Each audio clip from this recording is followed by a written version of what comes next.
Muito bem. Então sejam bem-vindos aí à nossa segunda sessão desse grupo dos filhos de Isacar. A gente vai fazer uma pequena revisão, aí a gente vai entrar aí num bate-papo. Eu vou passar para você, a gente vai fazer uma pequena reflexão com um estudo de diálogo em Efésios 4, 8 a 13. Acho que eu já tinha falado com vocês, eu até gostaria que vocês aí, quem sabe, pegassem sua Bíblia ou ficasse fácil aí, né? Você vai ler digital. A gente vai ter um momento de leitura da Bíblia, um momento de reflexão, tá? E aí a gente vai discutir, tá bom? A gente vai discutir, mas vamos começar com uma oração. Vou pedir para o pastor Jefferson. Pastor Jefferson, ore com a gente, por favor. Vamos orar. Senhor, nosso Deus, nosso Pai, nós estamos gratos ao Senhor porque podemos chegar em mais um sábado pela Tua graça, pela Tua proteção, pelo Teu amor. Neste momento, Senhor Deus, nós iremos aqui meditar na Tua palavra, iremos conversar, dialogar e pedimos a direção do Teu Santo Espírito nesse bate-papo. E que cada um aqui possa se sentir confortável, feliz, alegre, porque nós estamos entre irmãos e também diante de Ti. Confiamos nos méritos de Jesus, concedido a nós, e é em nome dele que nós oramos. Amém. Amém. Amém. Muito bem, eu recebi algumas mensagens aqui falando que alguns vão chegar atrasados pelas atividades e aí depois o pessoal vai entrando. Mas vamos começar, quem sabe, colocar as pessoas assim no spot, né? O nosso primeiro encontro foi 2 semanas atrás, numa sexta-feira. Alguém lembra qual que foi o texto bíblico principal do que a gente refletiu e norteou a nossa discussão? Não tem nesse momento. Marcelo. Tô tentando lembrar aqui. Deixa eu lembrar aqui, ó. 1 Crônicas 12:32. E o que diz lá, Fê, já que você tá com ele na mão aí? Então, eu não tô, eu só anotei. Então tá bom. Eu anotei meus comentários em cima do verso, mas eu não anotei. Então faz o o verso. seguinte, escolhe alguém para fazer a leitura desse texto. Marcelo, tá procurando, achou? Pronto, eu tô aqui. É o quê? Segunda Crônicas? 1 12:32. Então pronto. Primeira Crônicas 2:32. 12. 12, é. Palmer, tem que tirar aí.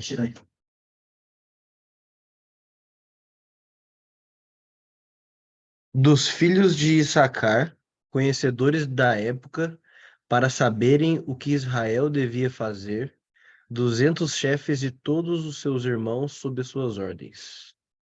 Esse é o 32. Perfeito.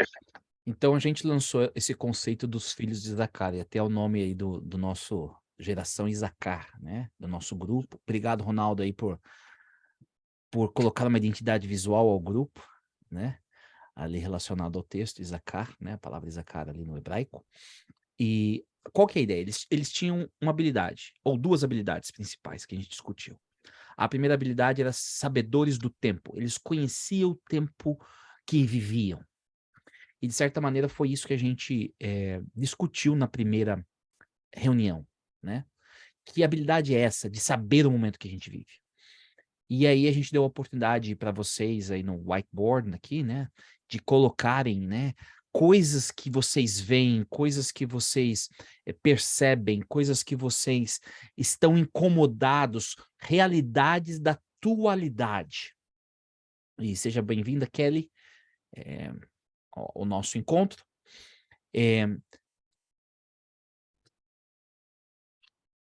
Oi? Vamos ver, acho que ela abriu o microfone. Oi, pastor, tudo bem? Seja bem-vinda. Obrigada. Então, esse 1 Crônicas 12:32 fala da tribo de Isacar, que fala desse grupo de pessoas que tinha habilidade de entender o momento que vivemos. E como eu disse na minha introdução a cada um de vocês, né, na primeira reunião, vocês foram selecionados a dedo. Eu tenho orado por cada um de vocês, eu tenho orado diariamente por vocês, porque eu acho que são pessoas que têm um discernimento, um dom espiritual de discernimento, de contribuição, de análise, de visão, de trabalho, comprometimento, para fazer algo, né? E hoje a gente vai focar na segunda elemento da história, ou dessa tribo de Isacar. Eles conheciam o tempo e agora eles sabiam o que Israel deveria fazer, que ações diante da realidade eles deveriam fazer. E eu até incentivei cada um de vocês a orar, né? Até para aquilo que vocês trouxeram. Mas antes de a gente partir para esse segundo momento de analisar o que devemos fazer diante das situações, eu queria, quem sabe aí, dar 1 minuto para você pensar. Olha, já até soltou aqui, mas calma, calma, calma, calma. 1 minuto para você pensar. Qual que seria aquela coisa na atualidade hoje que você, quem sabe, mencionou na última reunião? Ou pensando, refletindo mais durante essas 2 semanas, te veio à mente, que mais te incomoda? Que mexe com você? O que é essa coisa dos dias atuais que mais te incomoda? Eu vou dar 1 minutinho para você pensar. Vou até fechar a boca. Mas o que te incomoda nos dias atuais?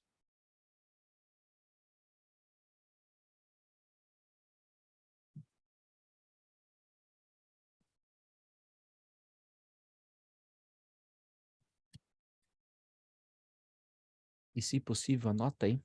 Toma uma nota, porque a gente vai usar isso daí até mais aqui na frente, daqui a pouquinho.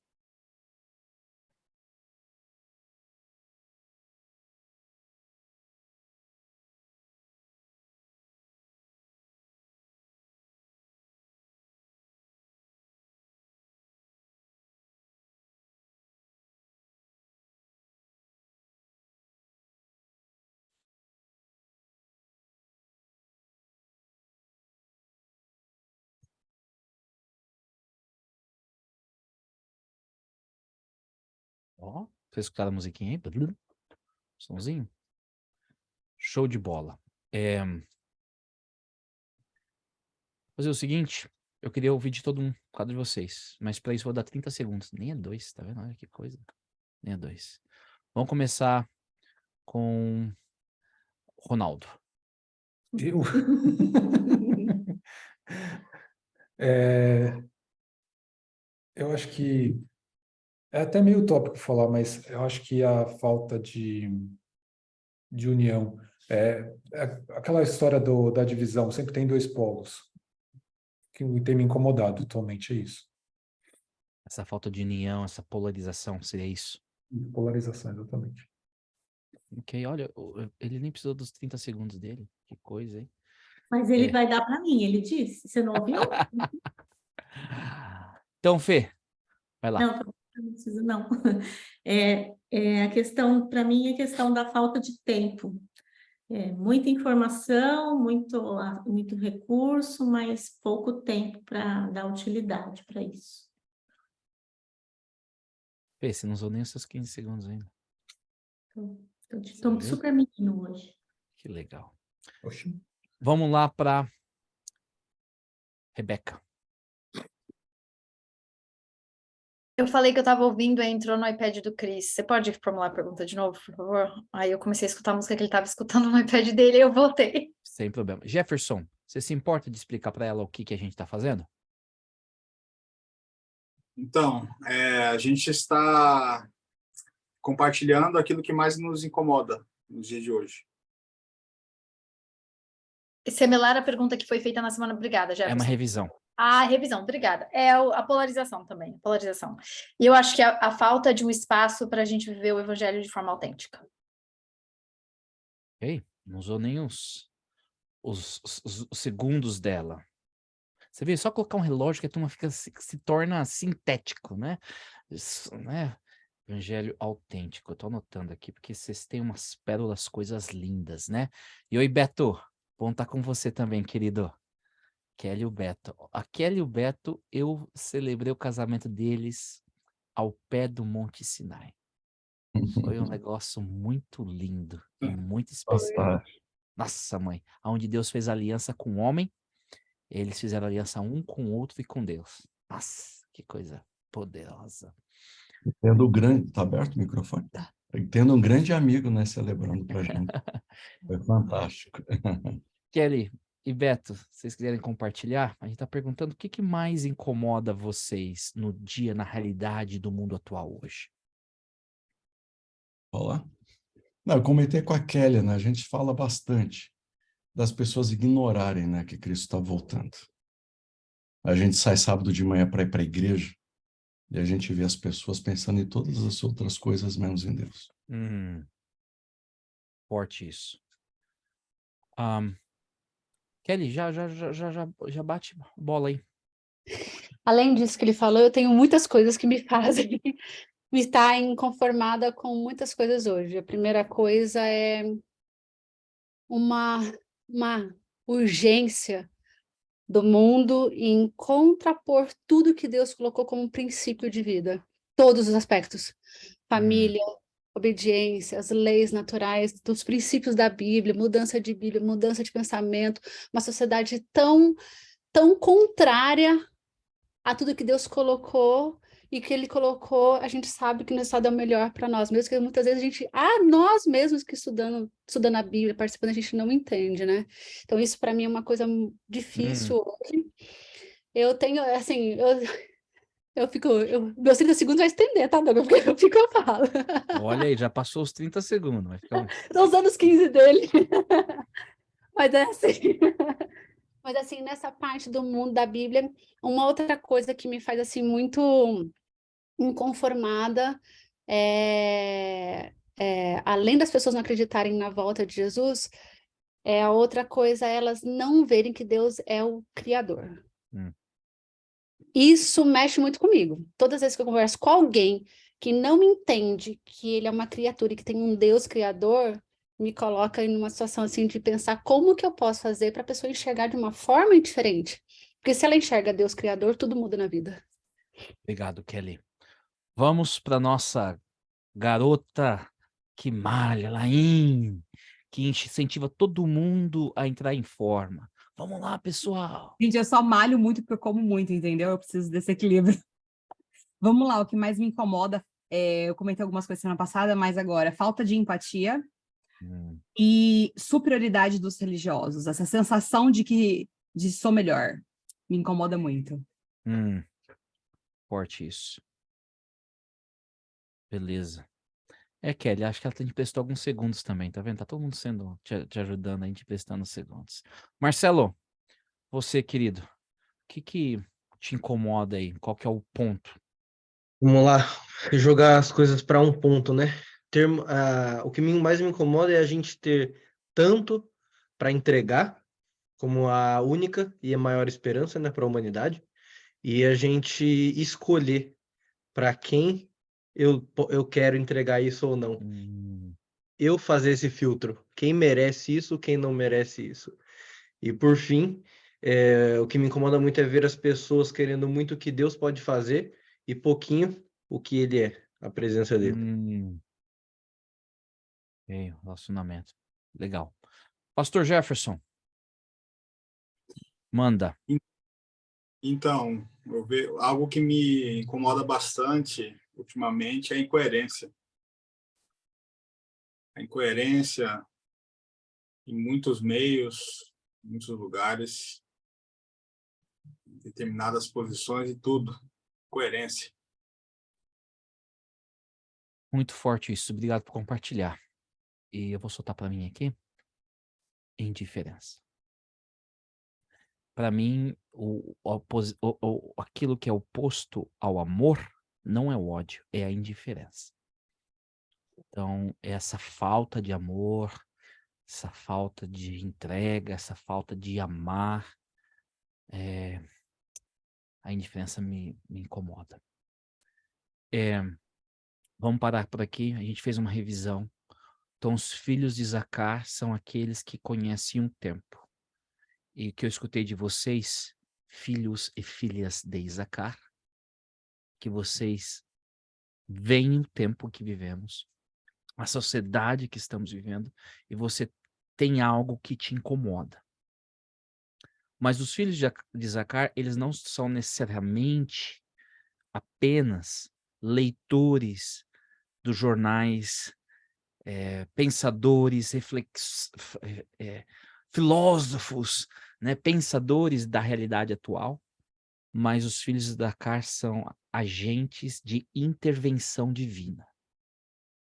Eles sabem o que precisa fazer, o que Israel precisa fazer para que essa realidade ela possa ser o quê? Mudada.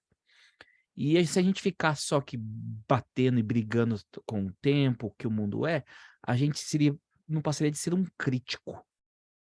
E eu acho que o crítico e a crítica têm o seu papel.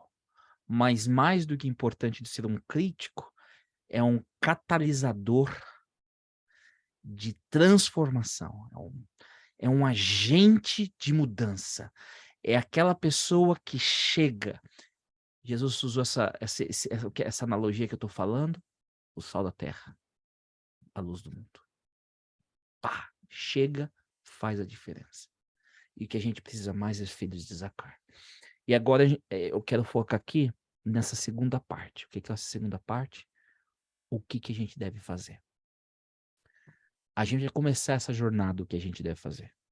A gente não vai terminar hoje. Aqui a gente vai dar uns passos de bebê. Que isso vai começar a construir, pela graça de Deus, pelo dom que Deus está dando a cada um de vocês, um discernimento para as ações necessárias que nós precisamos fazer. E é nesse momento que eu quero fazer mais uma oração. Porque a gente está entrando em território sagrado. E por que eu acho que eu estou falando de território sagrado? Porque a gente vai estar falando do coração de Deus. Esse descontentamento que cada um de vocês compartilhou, esse descontentamento não nasceu no seu coração. Como eu disse, é um dom espiritual, um discernimento espiritual. Então, quando a Fê fala falta de tempo, né? Quando a Rebeca e o Ronaldo, polarização, a Laine, falta de empatia, esse senso de superioridade, né? Esse contra os princípios, valores do reino que a Kelly abordou, né? Essa antipatia e neutralidade que o Beto falou das pessoas com as coisas religiosas, não quer saber de Deus, essa incoerência, essa hipocrisia que o Jefferson citou, isso não é de vocês, isso é um dom de Deus. Isso é um descontentamento que nasce no coração de Deus. Eu estou descontente com isso. E esse descontentamento, que a gente poderia chamar de santo descontentamento, ele é compartilhado pelos servos de Deus. Para que a gente possa se tornar catalisadores de mudança, agentes de transformação. Né? É Deus chegando para Moisés e falando, Moisés, eu sei do seu descontentamento com o povo de ser escravo. Porque eu ouvi o clamor. E eu estou descontente. E eu desci para fazer a mudança. E Moisés, eu vou fazer a mudança, mas eu vou fazer a mudança através de você. Por isso, Moisés, tira a sandália de que aonde você está é sagrado. O sagrado não é o local. O sagrado é quando o descontentamento de Deus une com o descontentamento humano e o sonho de Deus se torna o sonho do humano e a capacitação para mudar a realidade acontece. Isso aqui é coisa sagrada, é território santo. Tira sua sandália porque onde você está pisando é sagrado, é santo. Né? É esse santo descontentamento e Deus intervindo para mudar esse santo descontentamento. E é nisso que a gente quer focar. E eu quero fazer mais uma oração.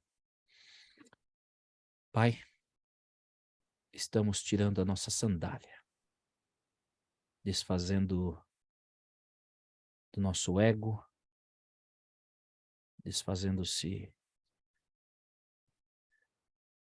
dos nossos sentimentos, das nossas preocupações, das nossas ideias, para estarmos atentos à Tua voz. Nos ajude e fale conosco, Pai. É isso que lhe pedimos e agradecemos em nome de Jesus. Amém. Abra sua Bíblia agora. Eu vou dar aí 2 minutos. Vou dar 1 minuto e 30. Quebrado aqui. Porque o texto é pouco. 1 minuto e 30 para você ler Efésios 4, de 8 a 13. E você vai ter tempo de ler de mais do que uma vez. E quem sabe, se você estiver lendo numa forma digital, quem sabe leia de diferentes versões. Porque a gente vai refletir um pouquinho nesse texto e vamos começar agora a trabalhar na segunda parte, o que a gente precisa fazer. E no que a gente precisa fazer, eu vou tentar apresentar um, uma estrutura, um framework, para a gente tentar organizar aquilo que a gente precisa fazer. Então, a gente está falando de Efésios é a cidade, Efésios é o livro. Efésios 4, versos 8 a 13.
Muito bem. Eu gostaria de escutar de duas pessoas quais foram as suas impressões da leitura de Efésios 4, de 8 a 13.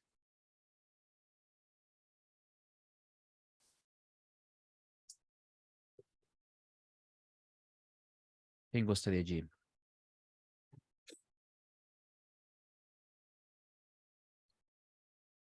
compartilhar? Só uma pessoa, só duas, não todo mundo de uma vez.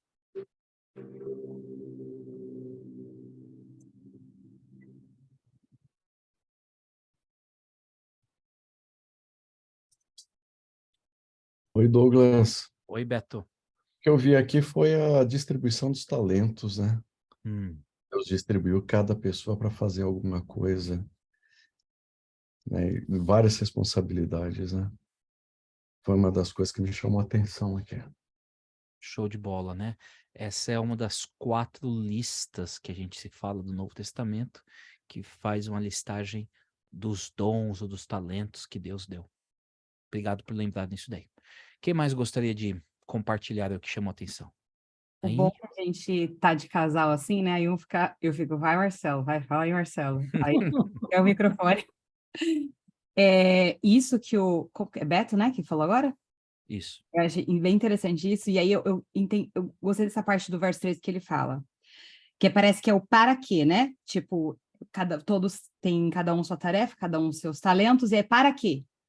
Que aí eu entendi no 13, até que a gente alcance a unidade da fé e do conhecimento do Filho de Deus.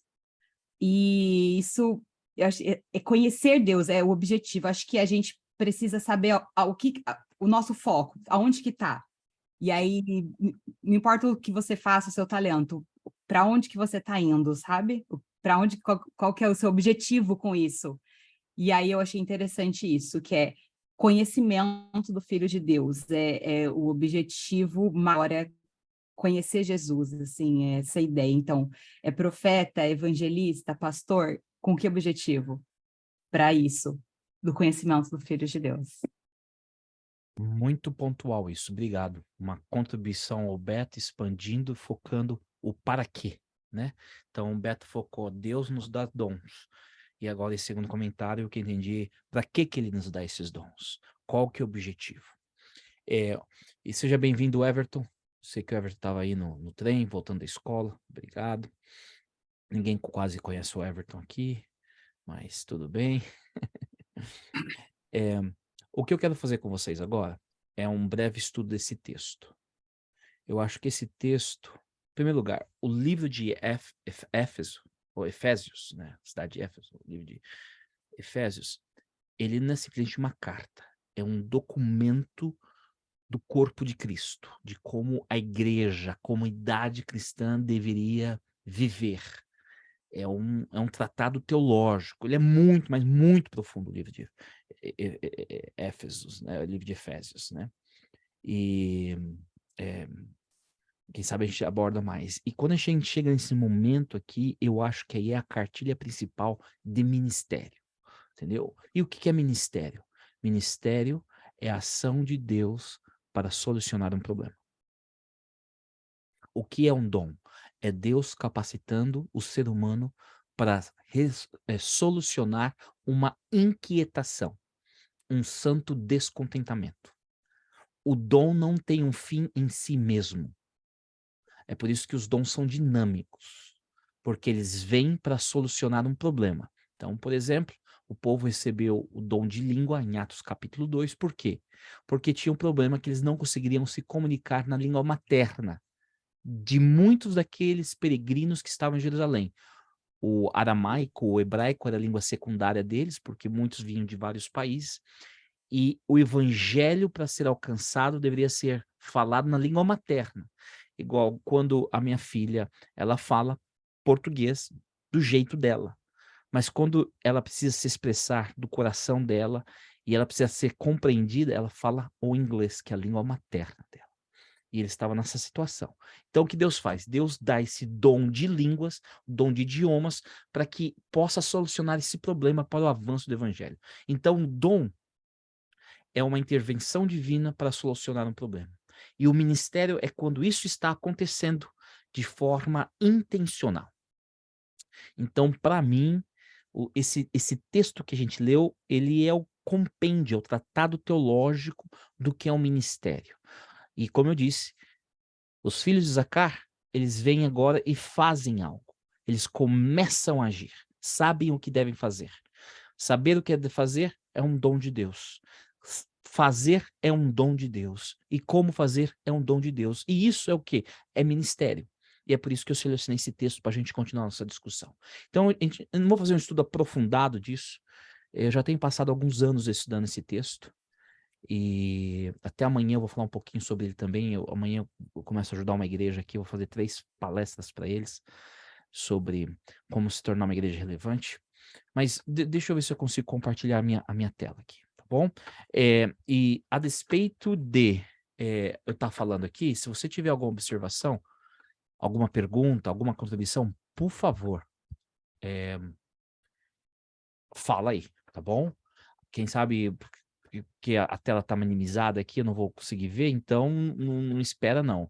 Pegue e fala, abre o microfone, sai falando, me atropela, tá bom? Se precisar de alguma clarificação. Vou tentar ser rápido, porque eu quero fazer um exercício e a gente tem não tanto tempo aí, tá bom? Vocês estão vendo o slide? Tá? Eu vou estar usando, eu até estou aberto aqui com 6 versões desse texto. Eu decidi usar essa versão, que é uma versão fácil de leitura. Peguei ela no Getaway. Não sei se tem uma Bíblia no Brasil com essa versão específica, mas eu achei ela bem assim, simples e fácil de entender. E eu acho que isso vale a pena. Então, o verso 8, ele começa dizendo o seguinte: e por isso que as escrituras dizem, quando ele subiu às alturas, levou consigo prisioneiros e deu dons aos homens.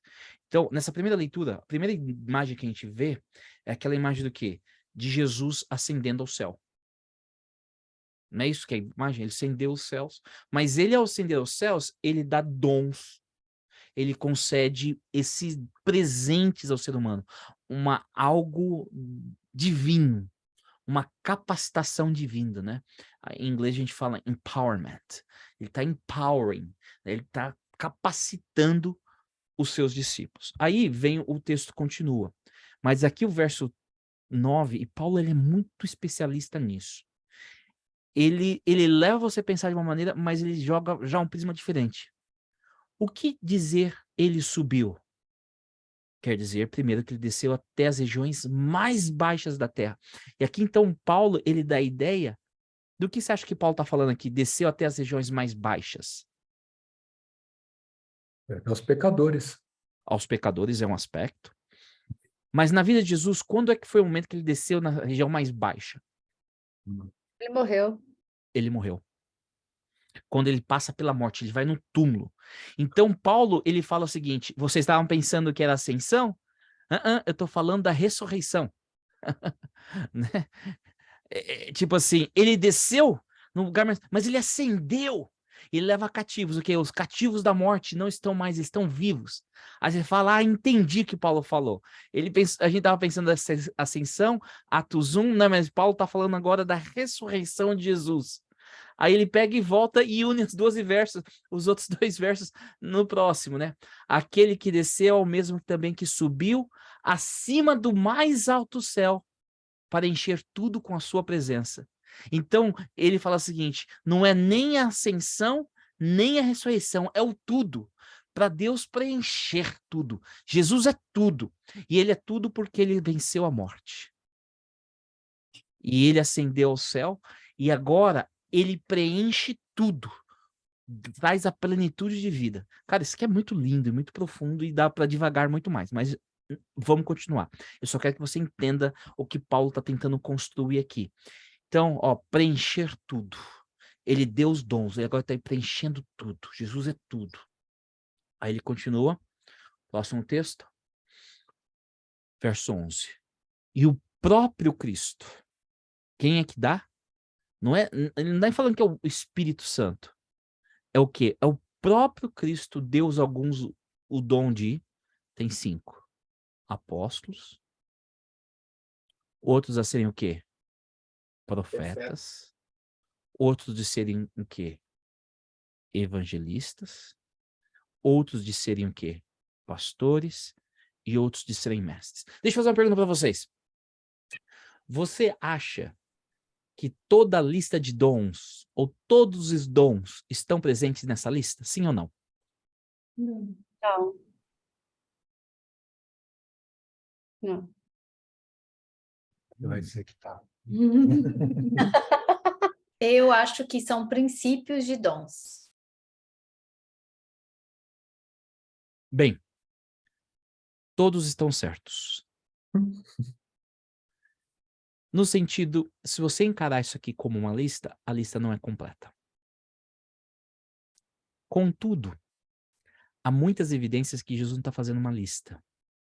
Ele está falando de áreas de dons, agrupamentos de dons, aonde os dons são organizados em 5 grupos. Tem uma imagem aqui, e quem sabe... Opa, pulou a imagem. Tá aqui, desculpa, deixa eu voltar aqui.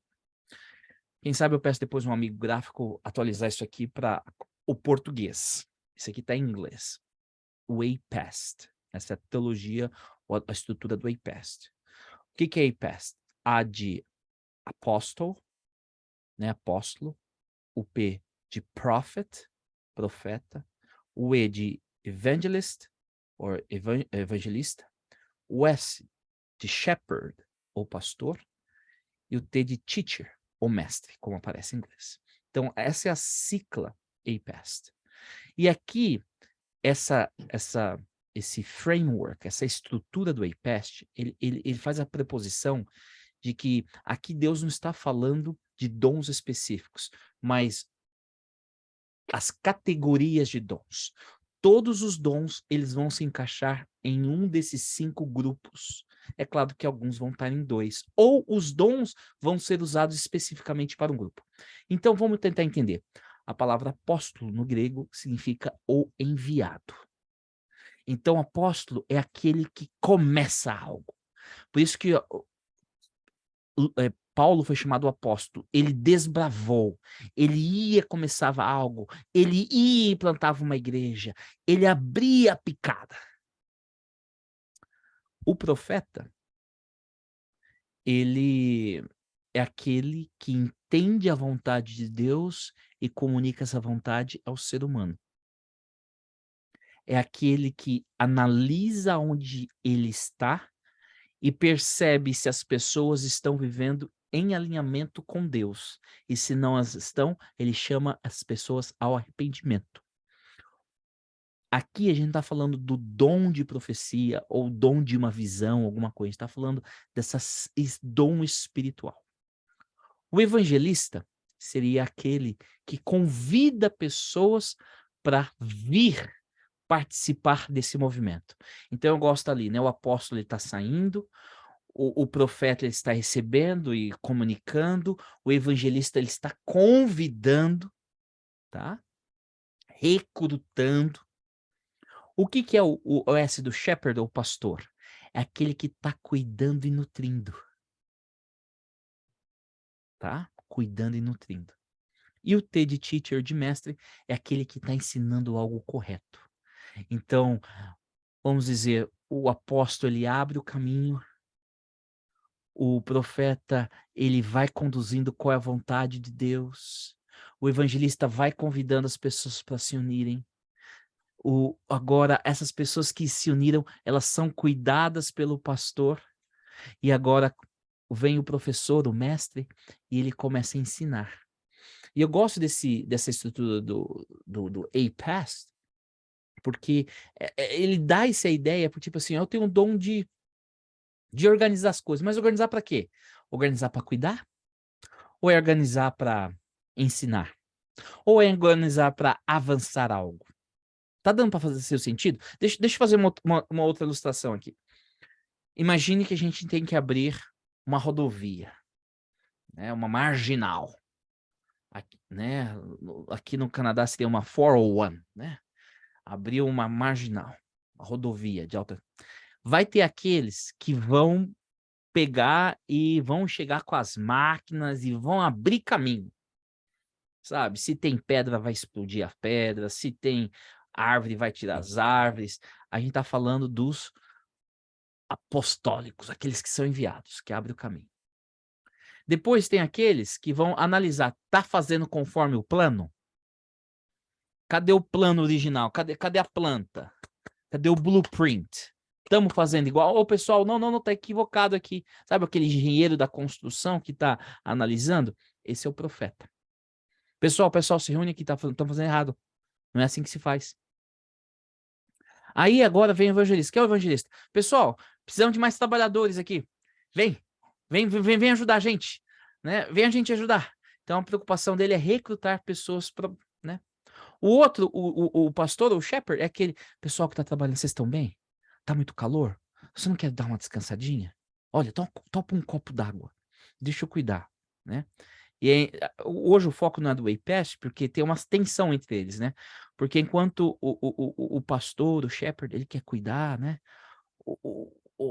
O apostólico, não, vamos continuar movendo, pessoal, vamos andando, vamos abrir picada, né? E o pastor, não, calma, não dá para abrir, porque, olha, estão cansados. Que cansado o quê? Precisamos continuar caminhando. Então você consegue ver a tensão até do próprio estrutura, né? Ali. E aí, né? Vem um professor. Bem, vocês sabem realmente o que vocês estão fazendo? A contribuição é a informação correta. Então, de certa maneira, a gente pode entender o APAST não simplesmente como uma lista de dons, mas agrupamentos de dom. Antes de eu continuar, ficou claro? Alguém tem alguma dúvida, alguma contribuição? Fê? Uma dúvida, reflexão. Você pode navegar entre todos eles dependendo da missão? Olha, isso é fenomenal, a sua pergunta. Sabe aqueles testes de personalidade? Você nunca é uma personalidade 100% uma. Você vai ter um pouco de todas. mas você tem algo que se mais o quê? Predominante. Tá? Então, os teóricos desse framework, eles falam que você tem o seu predominante, aí você tem o apoiador do lado direito, que é o mais forte, e um segundo, vamos dizer assim, que seria o terceiro, tá bom? Eu sei que muitos de vocês me conhecem há mais tempo, deixa eu fazer uma pergunta. Qual dos 5 você acha que é o mais forte meu? Eu seria apostólico, profético, evangelista, seria pastor ou seria professor? Qual que você acha que é o mais forte? Acho que a Rebeca tem que responder. Apóstolo. Quem falou apóstolo? Joe. Pastor Jefferson, ok. Alguém concorda com o pastor Jefferson? Discorda? Eu diria professor. Ok, Rebeca, professor. Quem concorda, discorda? Isso eu concordo. Eu acho que você é pastor, professor. Isso é bem forte. Você tem as 5, porque eu acho que todo mundo tem muitas. Todo mundo tem tudo. Todo mundo tem. É igual, como é que fala? Quando a gente diz que é os tipos sanguíneos, né? É. Não, já troquei todas as coisas aqui. Fleumático, sanguíneo, colérico. Mas assim, eu acho que você tem as 5, mas o que eu vejo predominante é pastor e professor, porque você acolhe as pessoas. Você Marcelo Mestre. abraça as pessoas. E depois que você abraça, você pega e fala assim, olha, deixa eu te dar um caminho. Deixa eu te mostrar isso aqui. Você ensina, você é mestre. Então, Eu já entendi. sou apostólico. Reúne as pessoas, já vai falando, olha. É que ele te conheceu na viagem lá do Egito de Jordânia, e como você estava ensinando e reunindo todo mundo, aí ficou essa parte. Não, ele é um cara que traz pessoas e vai motivando, e vai mostrando um caminho. É assim que eu estou enxergando. É legal a gente se ver pelos olhos das outras pessoas e das experiências que eles têm com a gente, né? Eu te vejo muito desbravador. Por mais que a Rebeca me diga que você é bem professor, eu te vejo muito desbravador. Assim, Eu também. Eu acho que é um tie aí, Fê. Eu também vejo essa coisa do desabravador que você fala, tipo, abrir um espaço talvez não conquistado ainda, né? Vamos abrir esse caminho. Pensou, começar coisas. Eu falo professor porque nos últimos 10 anos, 10, talvez 8, o papel dele maior para mim tem sido o professor, né? Então, talvez essa coisa de falar é a experiência pessoal, mas eu consigo ver essa coisa do desbravador também. Essa discussão é sadia aqui, porque isso está fazendo você pensar nessa estrutura, tá? Não foi algo que eu inventei, já está anotado aqui, faz parte do cronograma, tá? Mas eu vou falar quais são os meus 3 principais. O meu mais forte, eu sou um apostólico. Eu começo algo novo. Esse é o mais forte. O segundo mais forte é professor. Então, vamos começar uma coisa nova. Vocês têm o conhecimento certo, tá com o começo. E alguém quer tentar o terceiro? Pastor. Evangelista. Pastor? Eu já acertei o meu, eu estou satisfeito. O terceiro mais forte é profeta. Isso. É. O meu mais fraco deles é pastor. Não acho não, eu discordo completamente. Eu digo de experiência própria, que você foi um super pastor. Obrigado. Ô, Ah, eu fiz esse teste aí, o teste de dom, num encontro aqui de plantador. E assim, nós estamos muito próximos, hein, dos mesmos dons aí. é. Apóstolo, ensino, né, mestre, e legal. Então, apóstolo, né? Eu tenho a natureza de abrir coisa, inventar coisa nova, né? E se eu for passar em todos os lugares que a gente passa aqui, né? Vocês vão lembrar de coisa. Então, no Capão Redondo de onde começou. Pô, começou o projeto Volta, né? Vamos fazer uma coisa nova, vamos, né? Não, Douglas, começou a usar um microfoninho que nenhum pastor usava. É antes. né? Essas coisas de inovar, de tentar começar, e quem tá inovando tá abrindo picada, e tem explosão, e tem, sabe, como disse um amigo, né? O Pires não tá aqui, só tem 2 tipos de gente que ou ama o Douglas ou odeia, não tem meio termo, né? É polarização, né? É um ou outro, lá no vai inventar viagem para Israel, e inventar coisas e não sei o que e tal, mas aí vem o ensino, né? A questão do ensino. E uma das questões que eu mais amo ensinar e me preocupo muito é essa questão de formação espiritual, conectar-se com Deus, sabe? Que está ligada ao profeta. Você escuta a voz de Deus? Vamos escutar a voz de Deus. Qual que é o plano de Deus para sua vida, né? E todos nós temos um pouco de tudo, né? E a gente sabe. Mas aqui até, se alguém quiser, tem um teste para fazer online, tá? fivefoldsurvey.com. Eu já entrei em contato com ele e não recebi ainda, né? De a gente fazer esse teste em português, fazer essa tradução. Mas é bem legal. Você faz ali, ele vai te dar uma... Esse é o mais simples e tal. Mas eu acho que vocês entenderam o contexto dos 5 aqui. Mas eu quero expandir uma parte aqui. Alguém tem mais alguma pergunta sobre isso? Então vamos lá. Qual que é a segunda parte? Mas vamos lá. Presta atenção. A gente está montando uma imagem aqui. E a gente falou no dom. Deus dá esse dom. Mas presta atenção à tônica dessa perícope, dessa parte da Bíblia, dessa porção da Bíblia. Quando ele subiu às alturas, deu os dons. É Deus dando os dons. É a centralidade em Jesus Cristo. Encher tudo com a sua presença. E o próprio Cristo deu. É interessante que essa expressão aqui no original, a ideia de que é algo que sai dele. Não é simplesmente, ó, deixa eu te dar um presente. Não, é algo que emerge de Cristo. Sai dele. Cristo dá-se. Tá? E fortalecer o quê? O corpo do próprio quem? Cristo. Sabe? É Cristo. Unidos na mesma fé e no mesmo conhecimento a respeito do Filho de Deus, assim pessoas maduras e cresceremos até alcançarmos a estatura espiritual de quê? De Cristo. Então, qual que é o objetivo? É ser como Cristo. Estar maduro igual a Cristo. Esses dons aqui, eles caminham para quê? Eu não sei se você percebeu, mas a gente, essa perícope, essa porção da Bíblia, o centro dele não é os dons, o centro dele é quem? Cristo. Ele ascende ao céu, ele levanta do túmulo, ele enche tudo, ele dá algo para que você possa se tornar como ele, maturo como ele, ser como ele. Faz sentido? Vocês conseguem ver essa tônica, vocês acham que eu estou forçando? Não, De forma alguma. isso aí. E eu vou um pouquinho mais aqui. Estão sentados aí, né? Imagine que Cristo fosse um quebra-cabeça de 5 pedaços. O que significa apóstolo? O enviado. Isso que é a palavra em inglês. Ah, em inglês não, em grego. O enviado. De todos os apóstolos, de todos os enviados de Deus, quem é o principal enviado de Deus? Cristo. Jesus Cristo ele é a essência do apostolado.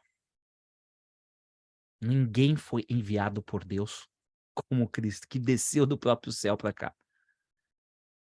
Deixa eu fazer uma pergunta. Moisés, ele falou na despedida, no carta de Deuteronômio, ele falou assim, e Deus vai suscitar um outro profeta, aquele que ouve a voz de Deus e faz conhecer a vontade de Deus às pessoas e chama as pessoas a estar alinhados com Deus. Quem foi o maior profeta de todos os tempos?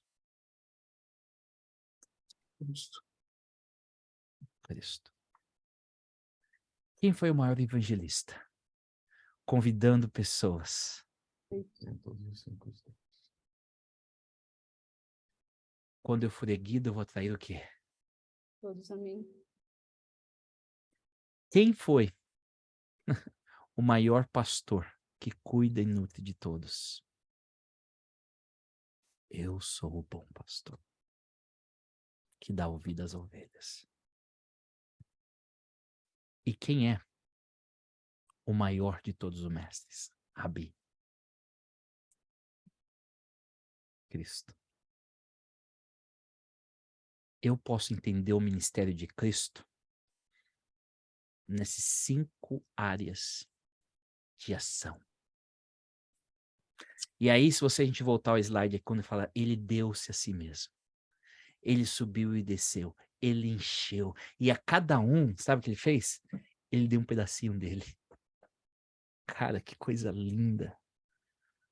Você sozinho não é a plenitude de Cristo. Mas nós, em unidade, podemos refletir o quê? A imagem dele. A imagem dele. E a imagem dele tem que crescer até que chegamos aqui, a maturidade. Que quando a turma olha para esse corpo de Cristo, que é maduro, eu falo assim, eu não estou vendo as pessoas, eu estou vendo quem? O próprio Jesus. É como se Deus desse os pedacinhos dele. E agora fala assim, fica junto. Nesse BBB. Tudo grudado. Caminha, cresce. Para que dessa maneira eu possa ser revelado ao mundo. E que eu seja a plenitude de tudo. Isso aqui, olha só.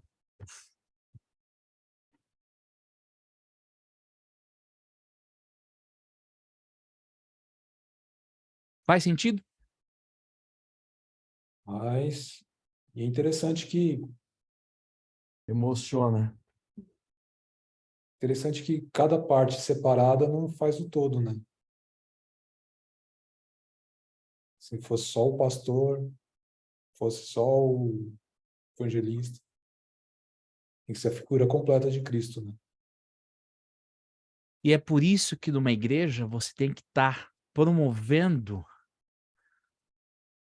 as 5 áreas, identificando em cada uma das pessoas as 5 áreas, para que a imagem de Cristo possa aparecer. Kelly, eu vi que você ia falar alguma coisinha, querida? Não, foi só que abriu e fechou o microfone. Tá tudo Então tá bom. certo. Legal, né? Mas não é ainda aonde eu quero chegar.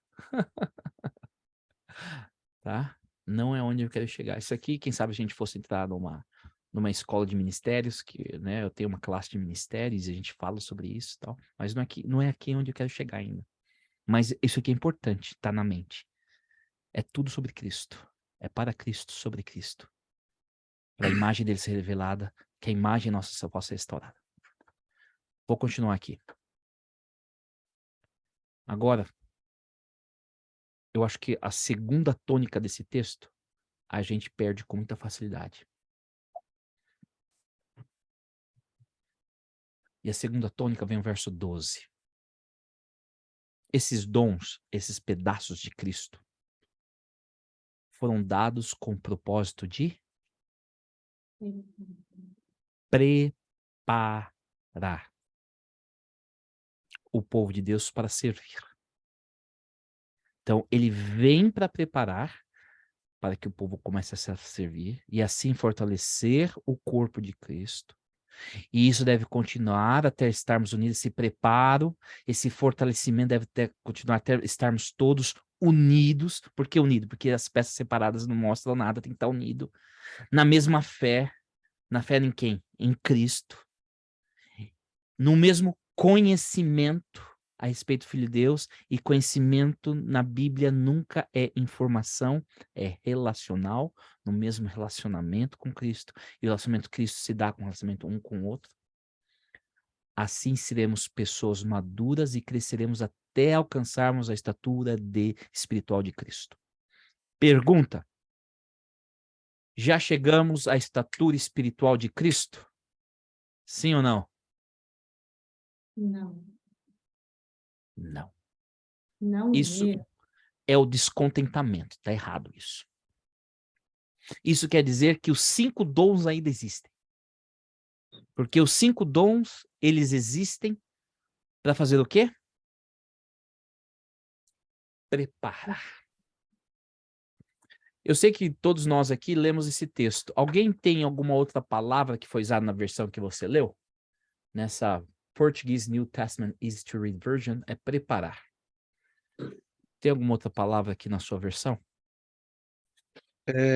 Até que cheguemos à unidade de fé. Seria o 12, o verso 12. Perdão, 12, aperfeiçoamento. Aperfeiçoar, né? Então, aperfeiçoar o povo de Deus, preparar. Quem mais? O verso 12. Que outra palavra você usa? Tá fechado ali? Tá Não. perto. Ela fala do desempenho do seu serviço, né? Para o desempenho, sua versão. O que eu quero dizer? Aperfeiçoar. Aperfeiçoar o seu. Perfeito. O que eu posso dizer para vocês é o seguinte. Lembra que a Laine chegou e falou assim, o para quê? Ela voltou para o quê? Tá vendo que tudo é uma consequência desse preparo. Esse preparo vai levar eles a servirem. Esse preparo vai levar eles ao fortalecimento do corpo. Esse preparo vai levar à unidade. Esse preparo vai levar ao conhecimento de Cristo. Esse preparo vai levar eles ao amadurecimento de Cristo. Todos os dons, eles focam onde? De preparar, aperfeiçoar, amadurecer. E é isso que a gente menos entende na Bíblia. É interessante, né? Eu estava agora nesse concílio de pastores, eu sentei com o pessoal da divisão, do departamento ministerial que eles estavam lá.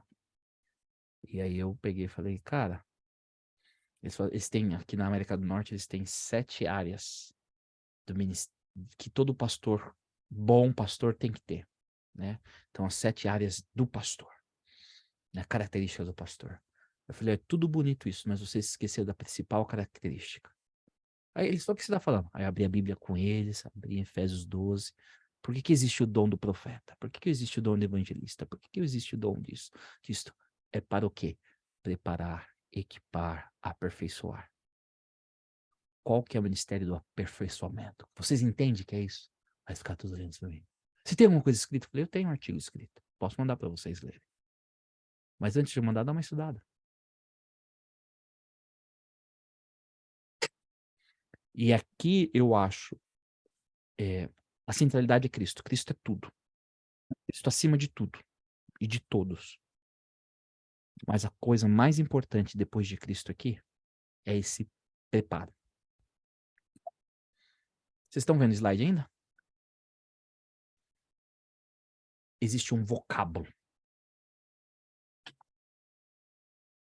Que palavra é essa? Isso tem sido meu estudo já há alguns anos. Catartismos. Dados com o propósito de catartismos. Você viu que temos várias... O que é esse catartismos? E é aqui que eu acho que a nossa resposta ao mundo está no catartismos. A gente tem 4 minutos para terminar nossa sessão. Vou tentar cobrir alguma coisa aqui. E depois a gente continua. Alguém sabe o que é catartismos? Tirando o Jefferson? Não. Então vamos lá. Coloquei uns slides aí, alguns parágrafos do artigo que eu escrevi. Então esse autor aí, esses autores sugerem que antes da era do Novo Testamento, catartismos funcionava como um termo médico que denota a prática de fixar um de fixar um osso ou a restauração de um ombro. Então a ideia é tem algo quebrado e eu vou agora consertar isso.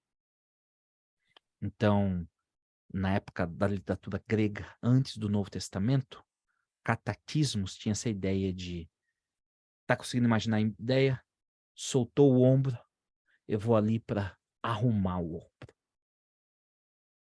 Tá? Vamos continuar. No entanto, Durante os tempos do Novo Testamento, a palavra grega significava mobiliar um quarto ou preparar roupa, sabe? Deixa eu arrumar o quarto aqui, né? A tradução certa não seria mobiliar, mas seria deixa eu arrumar o quarto aqui. O quarto tá bagunçado. Deixa eu preparar a roupa pro sábado, sabe? Deixa eu ajustar a roupa, deixa eu consertar a roupa. Esse era, na época de Jesus, como a palavra usada. Embora o particípio ocorra apenas em Éfesos 4:12, então, cartatismos, eles só aparecem uma vez na Bíblia. Essa é a dificuldade, é em Efésios 4:12. Mas o verbo, ele aparece 13 vezes no Novo Testamento, de acordo com esse autor. Ele descreve as ideias de restauração ou conserto de redes de pesca. Olha, a rede está quebrada, deixa eu acertar a rede. Restaurar um companheiro pecador. Ele caiu. Deixa eu só ajudar essa pessoa. Preparação, preparar algo. E organizar, completar e fornecer. Então, o que eu estou fazendo aqui? Um estudo de como essa palavra era compreendida no tempo bíblico. Pequeno, você se importa de mutar o microfone? Obrigado. Perdão, não vi que estava desmutado. Eu mostrei a ideia antes do tempo, né? Que a gente está falando do grego, então antes do tempo bíblico, como ela era usada no tempo bíblico e em especial na própria Bíblia, no Novo Testamento. E tem uma outro foco que eu queria focar, que é a que aparece na tradução grega da Bíblia hebraica, Septuaginta. A gente escuta Septuaginta. O que é Septuaginta? A língua principal era a língua grega da época de Jesus. Muitas pessoas, e os hebreus mesmos, eles não eram fluentes no hebraico, né? Os judeus não eram fluentes no hebraico. Então, lá em uma biblioteca muito famosa do Egito, alguém lembra qual que era a biblioteca mais famosa do Egito? E a Kelly fez um mission em Alexandria. Alexandria foi comissionado a 70 rabis estudiosos da língua hebraica que eles fizessem uma tradução do Velho Testamento para o grego. E a maioria das vezes que você vê no Novo Testamento a citação do Antigo Testamento, eles não estão citando o original no hebraico. Eles citam a Septuaginta. Eles usam a tradução da Septuaginta. Deu para entender o que é a Septuaginta? 70 homens se reuniram, traduziram do hebraico para o grego, porque a língua mais popular era o grego, e até os próprios discípulos e o próprio Jesus, ele cresceu com a Bíblia grega, a Septuaginta, a tradução dos 70, e quando eles fazem menção, eles nem fazem menção quase da Bíblia hebraica do original, eles fazem menção da Bíblia Septuaginta. E logo, é interessante entender como eles traduziram o hebraico, o Velho Testamento, no Novo Testamento, na Septuaginta. Queridos, chegou o horário de terminar. Vocês me dão mais alguns minutinhos? Ou paramos por aqui?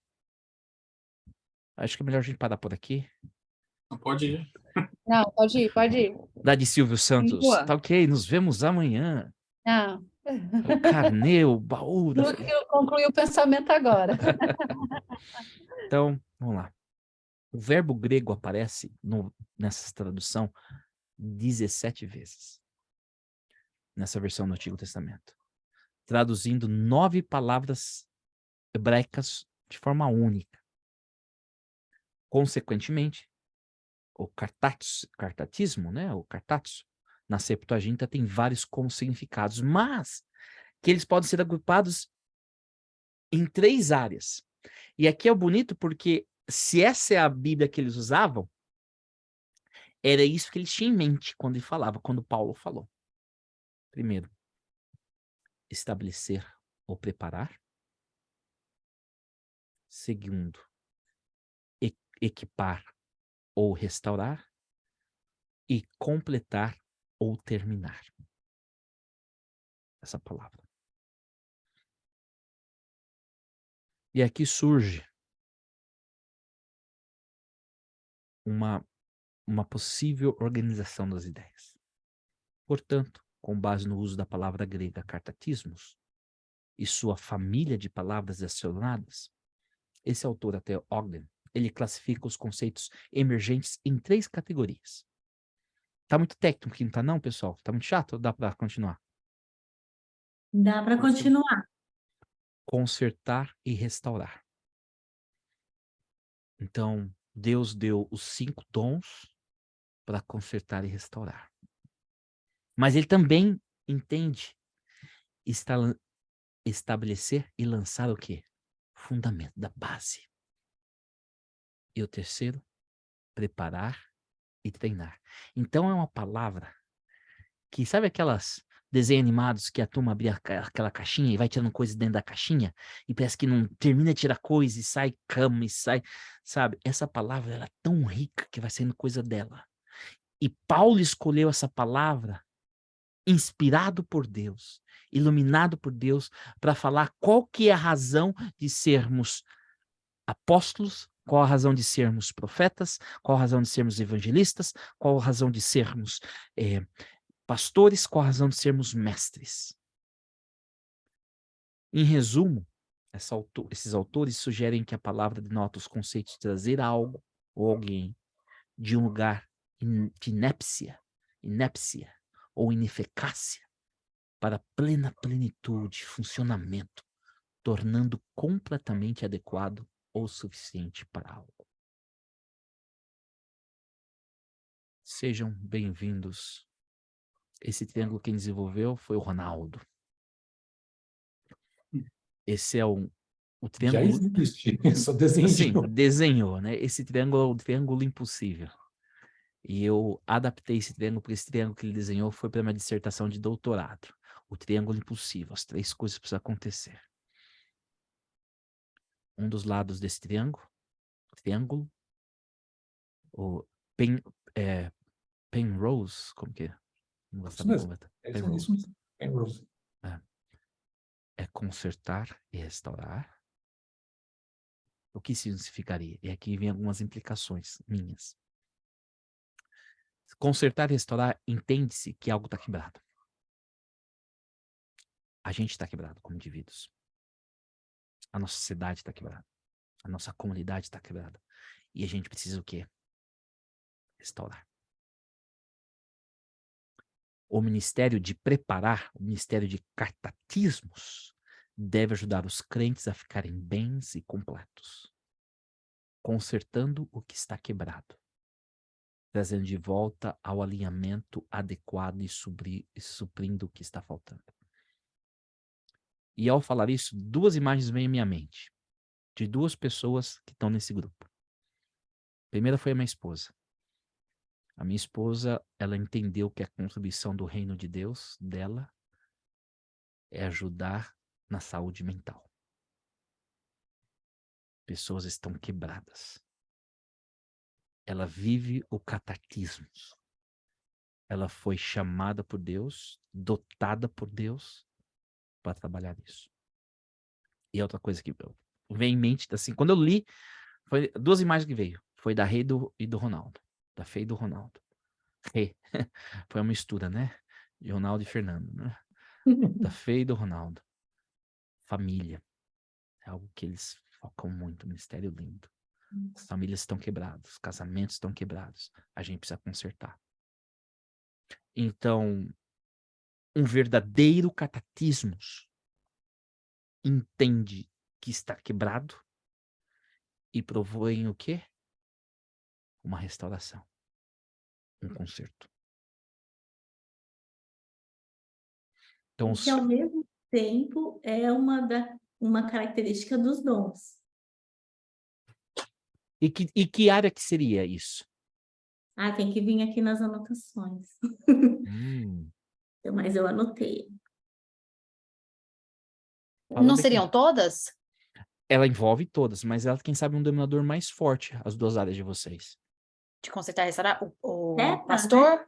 O pastor. Profeta. O cuidado. De Pastor. cuidar das pessoas, Pastor né? com profeta. Ou profeta com pastor. cuidar, nutrir. E eu estou cuidando, nutrindo, porque eu sei que isso não está em alinhamento com Deus.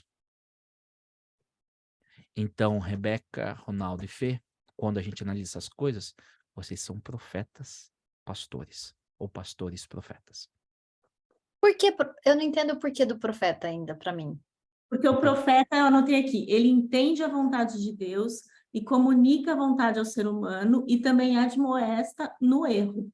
Então, para você restaurar, você tem que para você restaurar e consertar, você tem que saber qual é o erro. Então, essa conexão com Deus. E você tem que contar que tem algo que precisa ser restaurado. Então, você tem que admoestar para a restauração. É que eu sempre penso no erro teológico, mas é o erro que está distante da imagem de Deus, É né? o caminho, né? É. Sabiam por onde tinham que andar, mas não estão indo para onde tinha que ir. É muito forte isso. E a gente acha que tem de desmistificar o conceito de profeta. Ah, profeta é aquele que tem sonhos, visões, relações. Não. O profeta é aquele que sabe a vontade de Deus. Qual que é a vontade de Deus? Onde está a vontade de Deus? Na palavra dele. Quem que tem gente que tem o desejo de saber a vontade de Deus. Tem Então, você gente quer que tem... dizer que todo aquele que quer fazer a vontade de Deus e conhece a vontade de Deus, ele pode ser considerado profeta? Com certeza. O ministério profético é o ministério que busca alinhamento entre o céu e a terra. Eu escuto o que o céu está dizendo. E onde que eu escuto? É na palavra de Deus. O que os profetas vieram fazer? Se você estudar todo... quando eu fiz a classe de profetas menores, né, que são aqueles livros de profetas bem pequenininhos, né? Abacuque, Zacarias, né? Eu escrevi até um... E qual que foi a proposta do professor, que era o Reinaldo Sequeira, a maior sumidade, né, adventista brasileiro, no hebraico e tudo mais? O profeta, ele surge porque o povo quebrou a Torá. Tudo o que o profeta falou não era desconhecido, era conhecido. Qual que é a vontade de Deus para você? Tá no Pentateuco. É a base. Não vai chover, não tá chovendo, tem frega. Onde que tá isso? Tá tudo no Pentateuco. Então o profeta, ele se baseia... Ó, pessoal, vocês lembram que foi escrito lá que Moisés revelou? Faz a vontade de Deus. Deus revela, olha, eles estão distantes de mim. Volta pro caminho. Então o profeta, hoje a gente sabe que no pentecostalismo e até na DNA adventista, porque a gente tem uma profetisa, né? E a gente pensa que dom profético é receber 2.000 visões e sonhos. Não, o dom profético é você está ouvindo, sensitivo à voz de Deus, para comunicar a vontade de Deus. E intervir na sociedade quando essa não está alinhada à vontade de Deus. Você quer saber pessoas que são profetisas e profetas que a gente não considera? Pessoas que estão envolvidas em questões sociais. Advocacia social. Não é certo fazer acepção de pessoas por cor, raça. Isso não está de acordo com a vontade de Deus. Esses são profetas modernos. Não são questões políticas, não são questões de direita, esquerda. Não é questão de fazer o L, igual o Everton fala. Sabe? É uma questão de estar alinhado com Deus. O que está certo. Mas tudo vira questão política, porque o inimigo adora isso. Entendeu? Mas deu para entender aqui, né? Consertar e restaurar. Deixa eu voltar para o triângulo aqui. Eu estou esperando a hora que ele vai falar do discipulado. Ai, ai. Segura as pontas aí. Daqui discipulado teve a Rebeca, o Ronaldo, a Fê e a Kelly, que passaram um ano comigo em discipulado.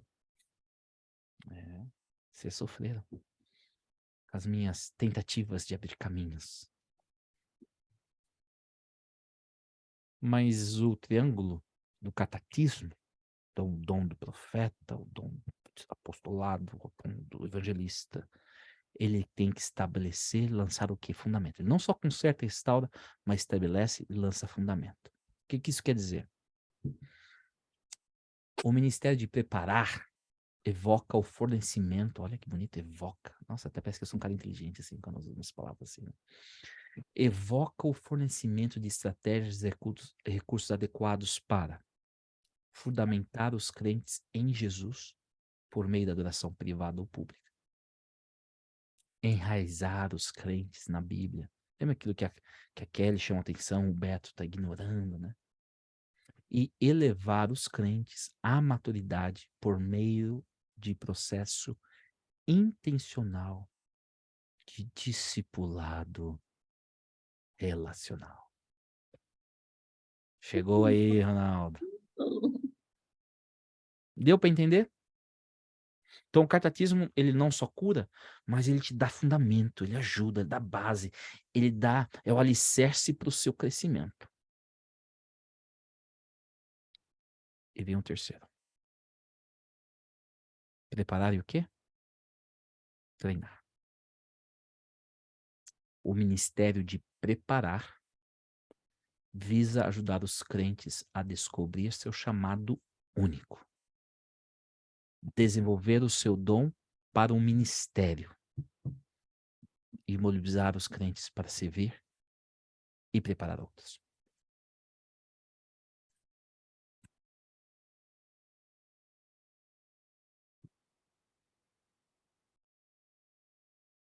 O que falta hoje, na minha humilde opinião, e eu acho que numa fundamentação bíblica, são ministérios catartismos.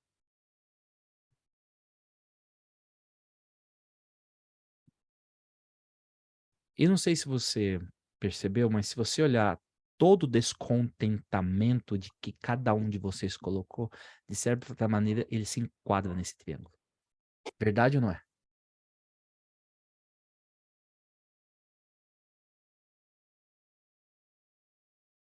E eu vou fazer o seguinte aqui, ó. Eu quero ler esse texto agora, da Bíblia, com essa visão de que vocês tiveram.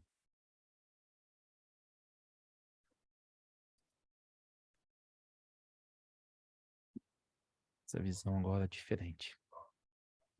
Esses dons. Quais são os dons? São 5. Ou 5 áreas de dons. Conforme você quiser. Quem sabe você não concorda comigo? Não, é só 5 dons, não tem problema. Ou são 5 áreas de dons. Quais são os 5? Apóstolo, profeta, pastor, mestre e Evangelista. evangelista. Esses dons, essas áreas de dons, que elas emergem de Cristo, que são o próprio Cristo, foram dados com o propósito de catartismos. Para restaurar o povo de Deus, para curar o povo de Deus, para dar fundamento ao povo de Deus, para treinar e enviar o povo de Deus. E aí eles vão conseguir o quê? Servir. E assim fortalecer o corpo de Cristo. E aí, aqui vamos continuar a leitura do texto. Espero que isso deve continuar. Oh, Douglas, pulei demais. Eita.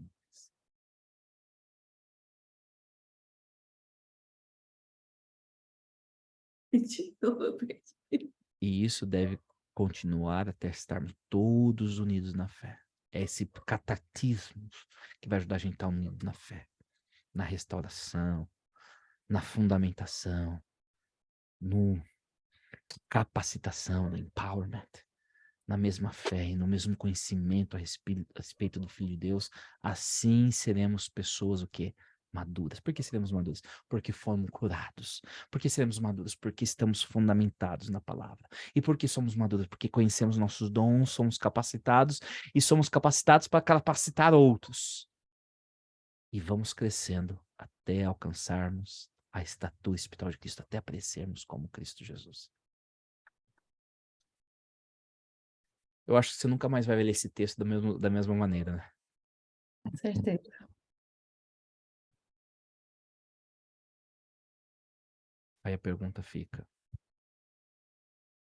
temos tido ministérios, igrejas, comunidades Cartatísticas. Não sei como que seria em português a declinação. Aí o cara já pega a ideia, não, pastor, então vamos montar igreja catatismo.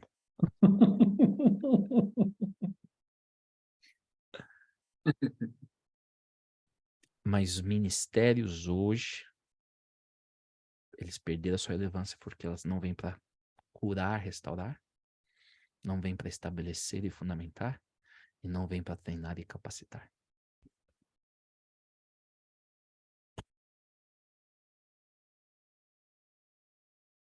Como eu quase virou uma pregação aqui, né? Eu me empolgo com essas coisas. É o professor em mim. É interessante. Teve pelo menos 2 famílias na minha última igreja que eles pediram uma carta de transferência. E toda vez que tinha uma transferência, alguma coisa, eu ia sentar lá com o irmão, tá tudo bem, porque você tá pedindo transferência e tal. E dessas 2 que estão me referindo, eles falaram para mim, pastor, a gente tá pedindo transferência porque a gente vai na igreja e a gente não sente assim alimentado, né? Você não prega, você fica como se fosse uma aula, ensino, né? Aí eu falei, eu peço desculpas, mas vá ser feliz. Esse é quem eu sou e esse é Deus que me dotou. Tá com raiva do como eu faço, briga com ele. Mas né, o de mim de ensinar, de tentar ajudar. E o que eu gostaria de ver com vocês, e acho que as próximas sessões, é o seguinte: cada sessão focar em uma dessas 3 áreas. Quem sabe os descontamentos que vocês falaram, qual área que esse descontamento vai? Quem sabe vai nos 3, mas qual mais? Como que a gente pode elaborar? A gente está pensando aqui em como fazer um ministério relevante, que faça a diferença, que seja a luz do mundo, que seja o sol da terra. Alguma pergunta?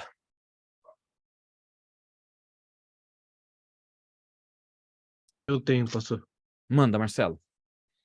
Esse texto eu tinha já algumas reflexões feitas sozinho, sem muito apoio teológico, assim, acadêmico, mas guiado pelo Espírito Santo, né? Então, eu tinha algumas. E hoje, a reflexão que foi feita e o ensinamento que foi feito completou um pouquinho isso daí. Só que tem uma dúvida que eu tinha, que ela continuou. Na realidade, talvez eu só não consegui enxergar. Seria ali no verso 13, que é o que eu li errado até, aquela hora, que fala assim: até que todos cheguemos à unidade de fé e do pleno conhecimento do Filho de Deus. Pleno conhecimento do Filho de Deus e perfeita varonilidade, à medida da estatura da plenitude de Cristo.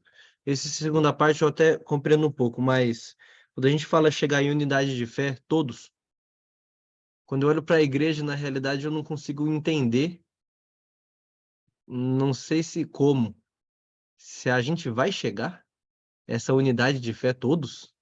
Eu entendo a unidade de fé, agora esse todos me deixa muito confuso.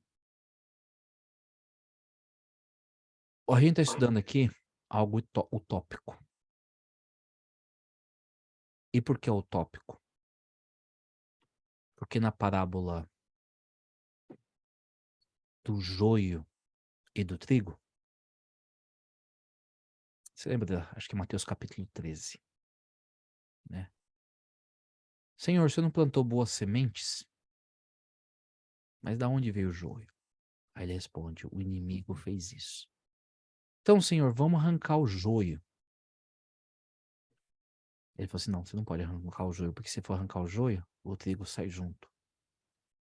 Deixe eles crescerem até a colheita. E o trigo e o joio vai ser colocado no fogo. Essa separação vai ser feita na volta de Jesus. Então, é o ideal. Esse é o foco. E a gente sabe que essa maturidade de Cristo ainda não vai terminar nem nessa terra. O pleno conhecimento não vai dar nessa terra. E ainda, Marcelo, se a gente for fazer um estudo do que é fé na Bíblia, o pistos, no grego, Você vê que essa palavra, ela é um intercâmbio com a palavra amor. Até que todos cheguemos um amor a todos. Aí fica mais difícil ainda. E aí, se você for olhar, mas o que pistós no fé significa, fé é confiança. Uma plena confiança em Deus, que todos vão ter essa plena confiança em Deus. A gente não está falando aqui de uma unidade teológica de pensamento, que todo mundo vai se abaixar às 28 doutrinas, ou 29, que seja quantas a igreja for adotar. Né? Mas envolve confiança em Deus completa. Uma maturidade do amor, acho que a Laine comentou no começo, né? A gente seleciona quem amar, que a gente é superior a todos. Ah, foi você, Marcelo? Né?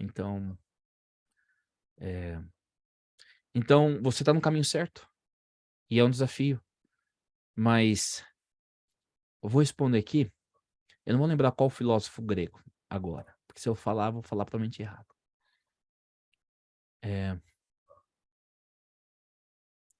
Tinha esse filósofo que caminhava. E a vida dele estava em caminho. Caminhando. Aí as pessoas chegavam para ele assim, você tá caminhando por quê?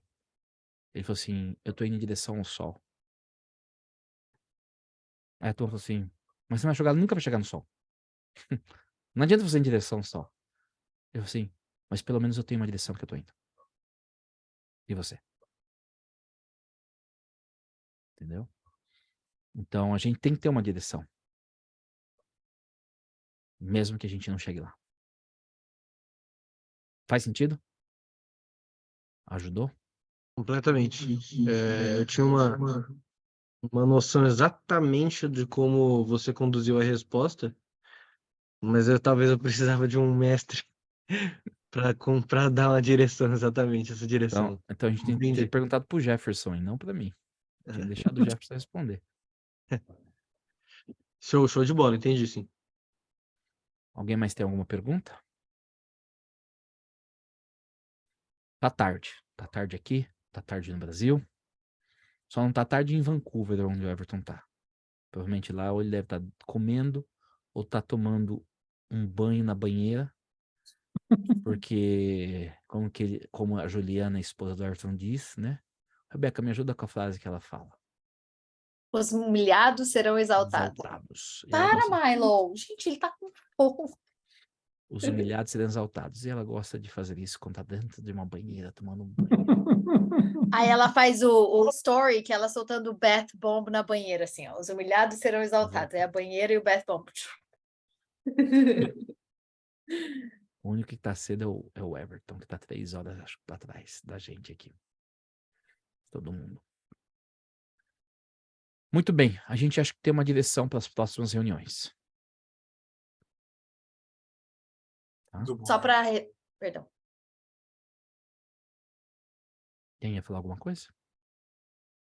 Eu ia só falar que a gente vai revisar, as próximas a gente vai parte por parte desse a peste, né? Do triângulo, sim. A do triângulo. Do triângulo, tá? O foco não é no APAS aqui. O foco o APAS só foi para, né, ampliar o conceito, a ideia, porque esse é o objetivo, mas depois a gente entra. Podemos pensar daqui 15 dias? Dia 21? Pode ser? Perfeito. Antes de encerrar, e se você precisar ir, fica à vontade, eu sei que tá tarde, tem muita coisa para acontecer, e amanhã mesmo, eu queria terminar cedo, porque amanhã eu tenho que falar pelo menos 3 vezes, 3 palestras. O que foi a ponto mais, ou o que está levando essa sessão? Eu falei para vocês que eu sempre vou terminar com essa pergunta, né? Aqueles que já fizeram coaching comigo, ou um ano de mentoria, a gente sempre terminava as sessões nossas. O que você está levando? O que te chamou a atenção? Algo que você lembrou, algo que você aprendeu, um impressionamento, uma ideia, alguém compartilhando, o que você está levando? E eu não vou indicar, vou tentar deixar vocês de forma orgânica. Quem gostaria de ser primeiro? O que você está levando essa sessão? Posso ir primeiro? Por mais que eu já escutei coisas parecidas, você apresentando isso, já fiz parte do discipulado, hoje para mim ficou claro que é um processo de preparação, né? A gente está em preparo e Deus usa a gente nesse processo de preparação e prepara a gente para o ministério. E o foco final é a plenitude. Poxa, eu nunca tinha feito essa ligação sempre foquei nos 5, né? Nunca o que vem depois, para quê, a finalidade, o triângulo. Então, para desculpa, um pouco mais. Obrigado, Rebeca.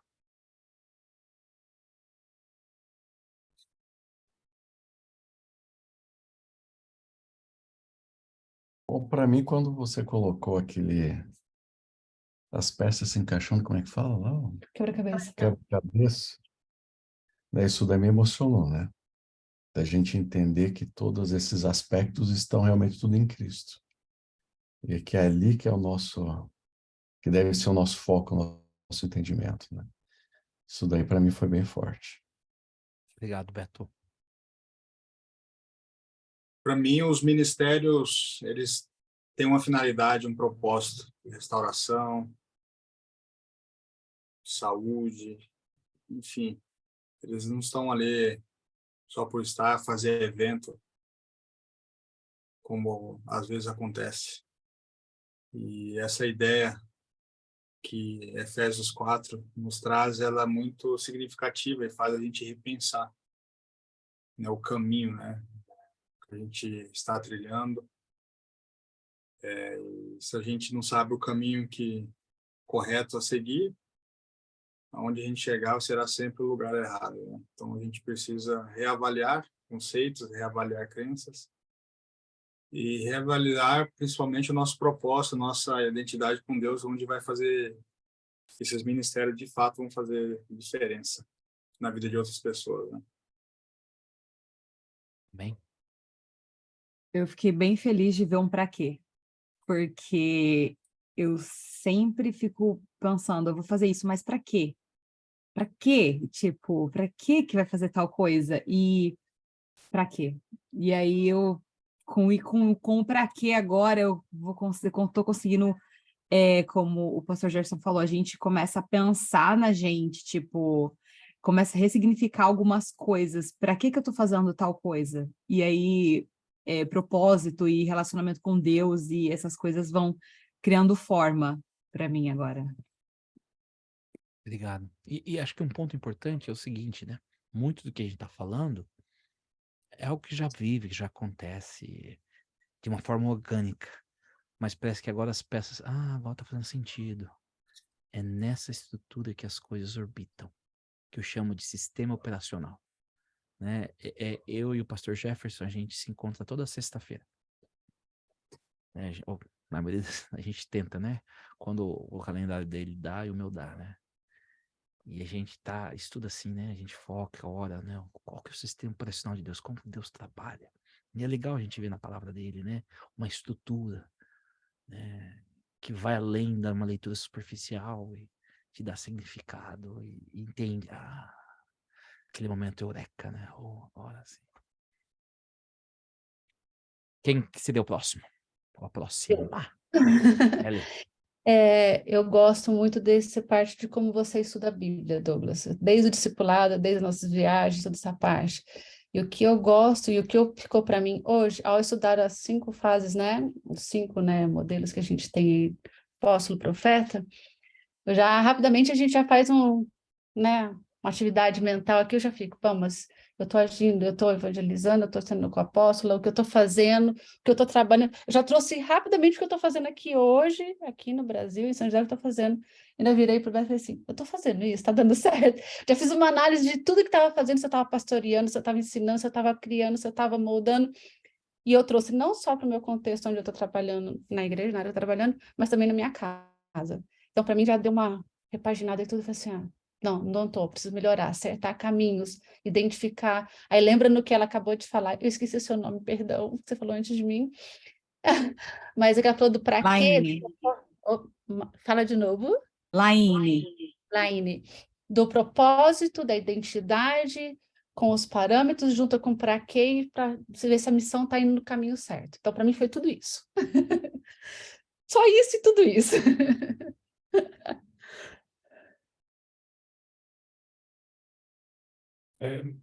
Acorda o Ronaldo aí. Não, eu Tá pensando, tá dormindo. Eu sei disso. tô tentando entender aqui, mas é mais uma coisa no sentido de ser mais fiel a si mesmo. No sentido de tipo, meu, você tem um propósito nessa vida, por que que está... Às vezes você fica divagando, outras...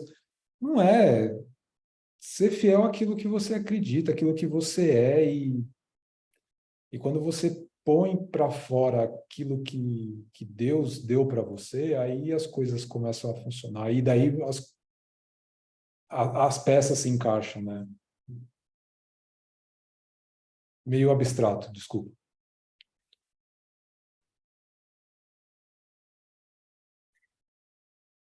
Eu fico pensando... A primeira coisa que pensei na minha cabeça é: eu sabia, mas obrigada, Senhor, por confirmar. Isso aqui é de Deus. Segunda coisa, porque a gente tem tantas coisas, né, hoje em dia, que a gente precisa estar sendo guiado pelo Espírito. E Deus tem sempre me levado para iniciativas, para coisas que falam a mesma coisa, que é Cristo. É Cristo. É Cristo. Então, a gente não pode esquecer que esse é o foco, esse é o exemplo, esse é o modelo, esse é o propósito, esse é o mestre, esse é o apóstolo, esse é Cristo. Ele enche tudo, né? Eu gosto desse conceito ali, né? Ele subiu para encher tudo. It's all about Jesus. Essa é a pergunta que eu faço, assim, 250 vezes no meu dia, porque quando você é mãe, né? Você se pergunta, o que Jesus faria agora? Quando dá tempo de contar até 10, o que Jesus faria agora? É Cristo.